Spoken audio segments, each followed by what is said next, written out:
The US President Donald Trump prepared to unleash hell if Iran won't come to a deal.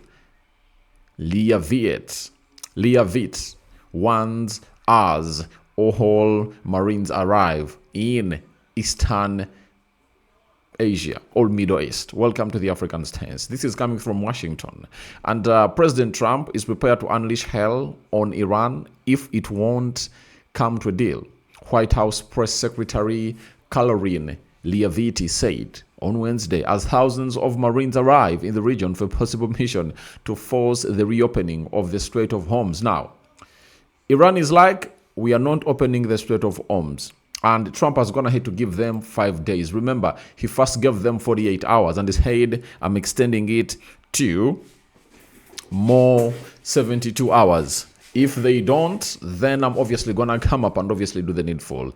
Leavitt said to reporters at the White House, if they fail to understand that they have been defeated militarily and will continue to be, President Trump will ensure they are hit harder than they have ever been hit before.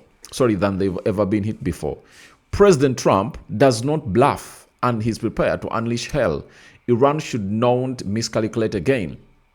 Their last miscalculation cost them their senior leadership, their Navy, their Air Force, and their defense system. That's what Leavitt went ahead to say. Now, Iranian officials reacted with hostility to a 15-point peace proposal transmitted via Pakistan Tuesday, issuing a counter-proposal demanding war repatriations and an acknowledgement that Tehran is in charge of a crucial strait. Leavitt said again, any violence beyond this point will be because the Iranian regime refused to understand they have already been defeated and refused to come to a deal. Now, America is set to strike again. And now they want to open the Strait of Hormuz because it's really one of the most important passages of the world.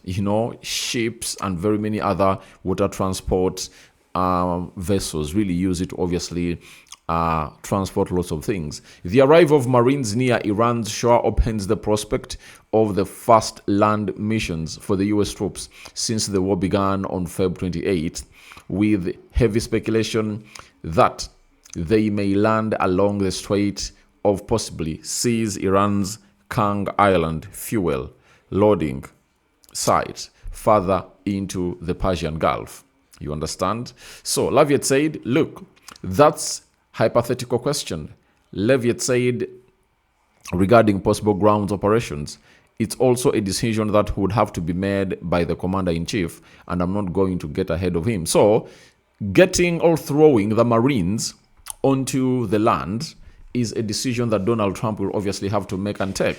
But, Americans are really very skeptical about this because they don't want to attack Iran on the land. They want to use the air and the Navy to obviously do the needful. But when push comes to shove, you don't know what can happen. Maybe Trump will be like, let's obviously attack them through the air and obviously through what we call the land.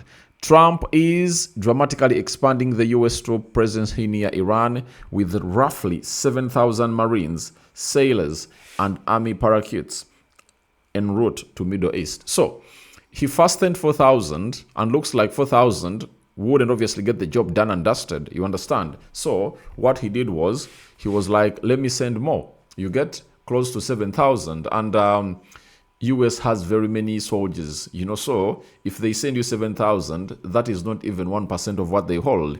So the USS Tripoli, an ambitious assault ship capable of launching F-35 bomber, stealth fighter jets, and helicopters, was spotted Monday at the Diego Garcia naval base south of Iran after arriving from East Asia.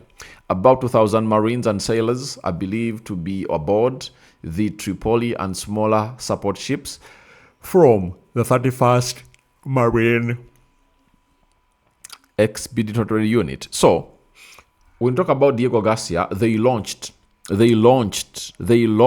very huge missile to that, and it was a sign that they could even go 4,000. Most of them thought that the missiles that Iran had could only travel 2,000 kilometers, but this time round they really launched something big at a 4,000 best military base of US and England. Another amphibious assault ship, the USS Boxer, and supporting vessels from the 11th Marine Expeditionary Unit are expected to arrive from San Diego in mid-April. Roughly 2,000 soldiers from the Army's 82nd Airborne Division, which specializes in parachute missions, also are en route and could arrive. So guys, US is really trying to launch more and more and more and more at a side known as Iran. But we wait and see how things really pan out.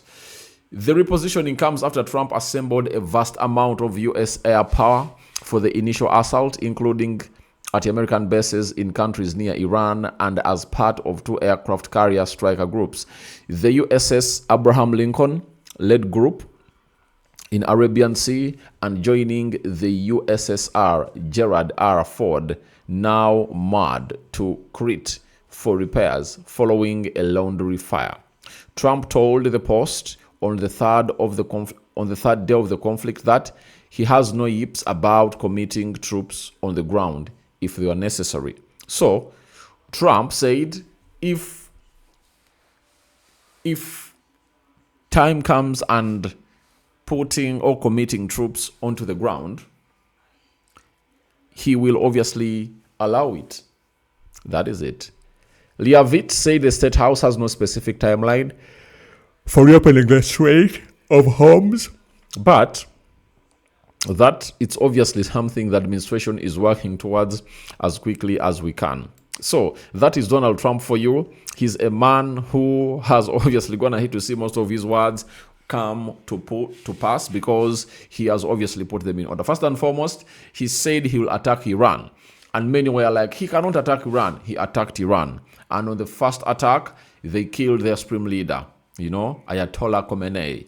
Then he came out and said that